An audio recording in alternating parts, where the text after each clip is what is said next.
is reading conference time, and my final topic for parents is the importance and how to read aloud with your child.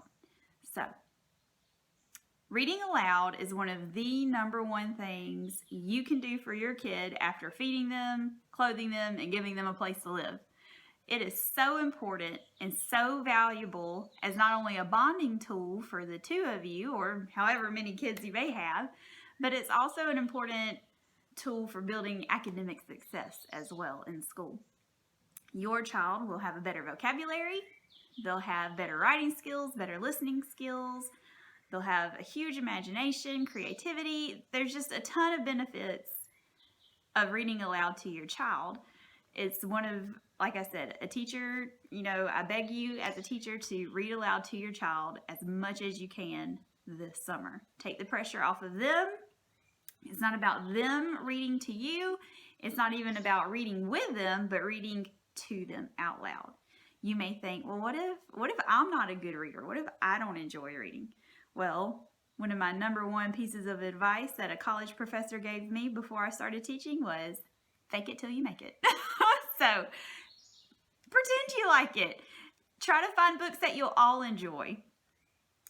You may think, well, what if I'm not a good reader? It doesn't matter. It really does not. Your child sees you. He hears you. They enjoy being with you. So don't let your reading ability or your love of reading or lack of prevent you from finding a way to read to your child. It's okay. They don't care. They just want to be with you. They want to enjoy that time together. You might think about, how do I start reading aloud to my child? Well, first thing is you want to pick a good fit for your family.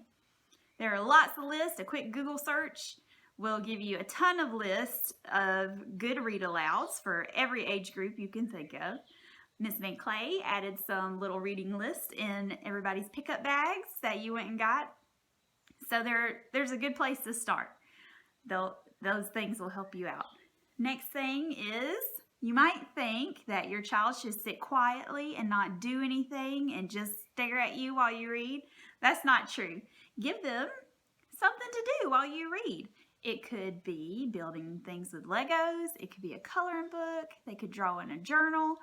So there are lots of little quiet things to keep their hands busy and keep them from fidgeting around and things like that, but they're still listening while you read. So it's okay to give them some little playthings to use while you read. They don't have to just sit still and read. Some kids do that. Some kids like to lay down or sit in your lap or whatever while you read. That's okay too. Some kids aren't so good at that. But they're still good at listening. They just need to be doing something while they listen. That's okay. Next thing, when you read, slow down. You don't have to speed read. Makes it hard to understand. So make sure that when you read, you pick a good, nice pace with your voice as you read so that your child can really listen and understand what you're saying. And then the last thing, you can read anywhere, anytime. Reading aloud to your child is not just a bedtime routine. Throw a book in your purse or the diaper bag or your tote bag when you're going to a doctor's appointment, dentist appointment, somewhere you have to wait, in the car, whatever. You can read anywhere, anytime. It's not just for bedtime. I have found as a parent that sometimes the best time to read is in the middle of a fit. You go grab a book, you sit your kid in your lap, and you start reading to them, and it helps to calm them down. I also like to read while maybe me and Mr. Westad have finished our plate of food at supper time, but Colt and Levi are being kind of slow and they're talking and playing.